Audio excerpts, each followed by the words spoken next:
Hey guys, MI Sperry here. I just wanted to give you guys a quick update because I figured it was very necessary. I just released the video about the COVID-19 masks that was going around.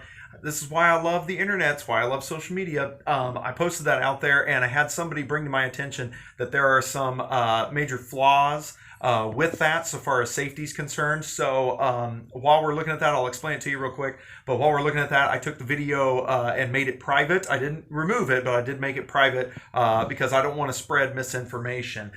Basically, due to the nature of PLA, it is a porous material and it becomes almost impossible to get sanitized, which is why we don't recommend PLA for food grade. Like you can't make bowls and eat food out of it, is because bacteria can grow in it. Now, having said that, the STL files that I did, or at least the link in the description that I showed you guys, it had a very specific set of instructions that I failed to mention in the video. Well, I think I mentioned it, but I didn't really stress it. Those instructions talk about lacquer coating and processing the mask to make sure that it's sealed up and everything. And I'm sure that's what that's for, is so that that seals the mask up. Now, I don't know if that will work or not. So what I did was I reached out to this one thread where there's a Reddit thread, which I encourage you, you can come check out my video. Someone replied to my video post on Reddit and gave me the link, so you can come join that link if you want to.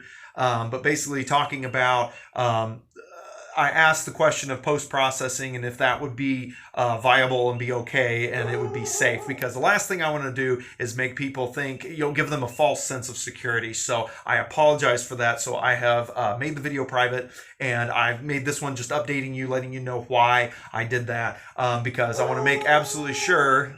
Got a dog barking, I'm sorry. I want to make absolutely sure that it is safe and okay, because last thing I want to do is to get everybody together on this and then turn out that it's actually not safe for people to do this. So anyway, that's what's going on. So just letting you guys know. I'll see you next time.